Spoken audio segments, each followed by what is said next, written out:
Bonjour chers amis, je vous invite à voyager avec moi à la découverte des univers d'imaginaire dans le monde des contes. Aujourd'hui, on va terminer l'histoire de la reine des fourmis disparues. La nuit est tombée depuis un moment. Il n'y a pas un instant à perdre. Apollon est là, qui tournoie devant la lune. Nous grimpons au sommet du plus grand arbre et lui demandons d'approcher. Les grands yeux dessinés sur les ailes m'impressionnent, mais je fais mine de rien. Étonné par notre demande, mais fier de sa véritable fourrure, si rare chez les insectes. Il consent à nous montrer ses poils, encore ratés. Ils sont bien plus fins et légers que le nôtre.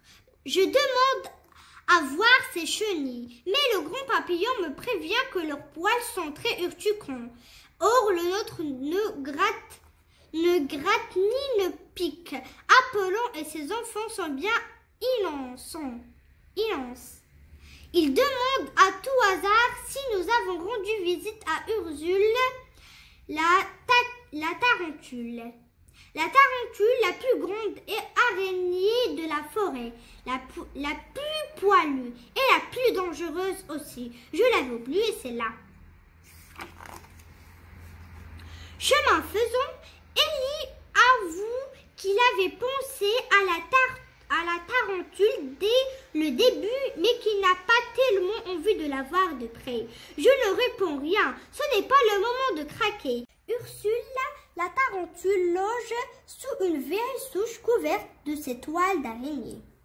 Mon fidèle assistant prétexte de garder l'entrée pendant que je m'avance dans l'antre en évitant soigneusement les fils collants.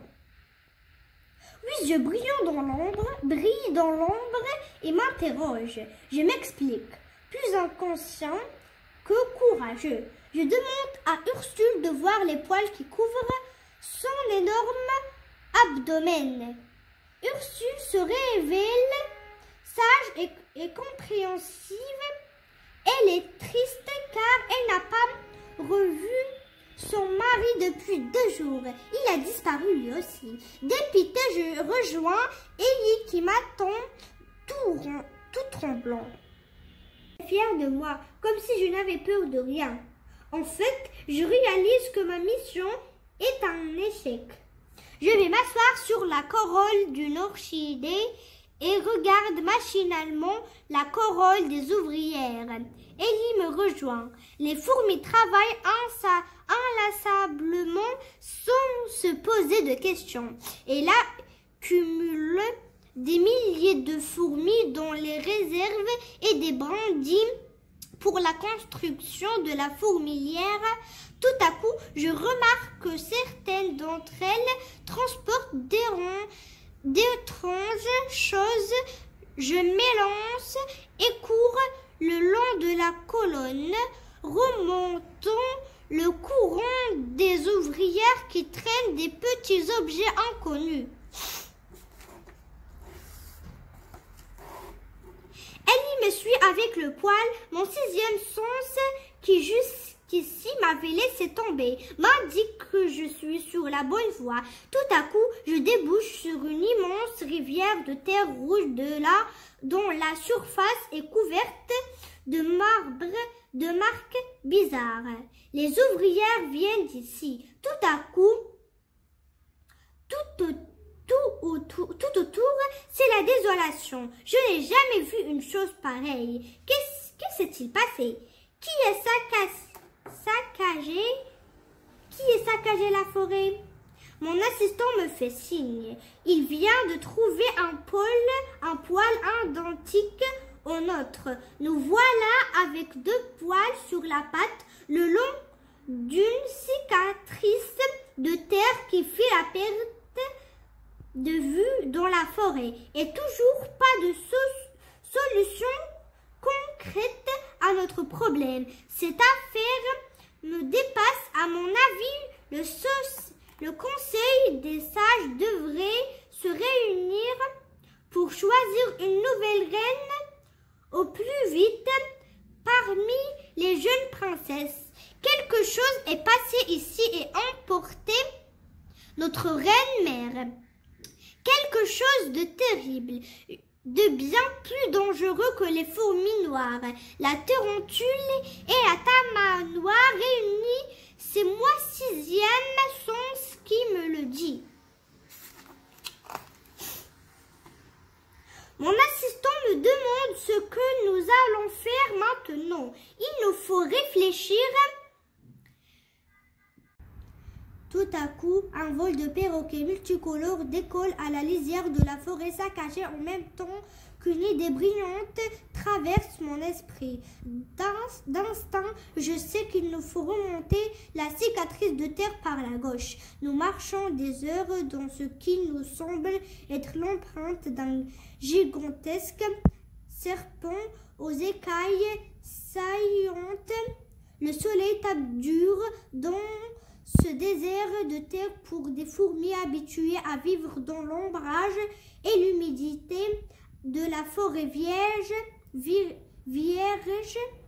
Je conseille à Ellie de se munir d'une feuille d'arbre et de la porter à la manière d'une ouvrière afin de nous protéger des rayons brûlants. Une nuit d'encre vient de remplacer rapidement la lumière vive de la journée lorsque des ombres inquiétantes nous font stopper net.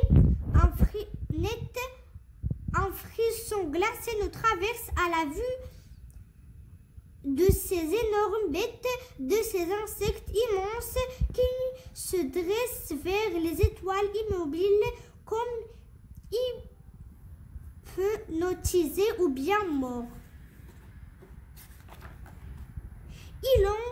Ils ont des mâchoires et des dents effrayantes, des pattes bizarres, une petite tête au bout d'un long cou levé vers le ciel à la façon d'une montre religieuse.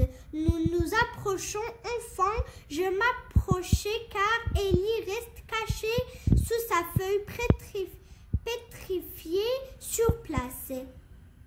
La carapace des monstres est extrêmement dure et froide. Ces gros insectes sont bien morts, à moins que ce ne soit leur chrysalide ou leur mue abandonnée et qu'ils soient partis sous d'autres cieux à la façon des papillons, des libellules ou des cigales. Je vais signer à mon froussard d'assistant de me suivre. D'une petite lumière brille près d'ici. Nous nous faufilons vers elle entre les monstres menaçants. Elle provient d'une petite cabane faite de la même matière que les monstres. Je sens soudain l'odeur d'un chien, un gros chien jaune qui dort devant la cabane. Nous nous glissons dans ces épaisses fourrures, bien décidés à passer le reste de la nuit au chaud. Il y a la quantité de puces tellement gravées et repues qu'ils sont incapables de répondre à nos questions. C'est tout pour aujourd'hui. Je vous laisse en espérant vous revoir dans notre prochaine lecture. Bye!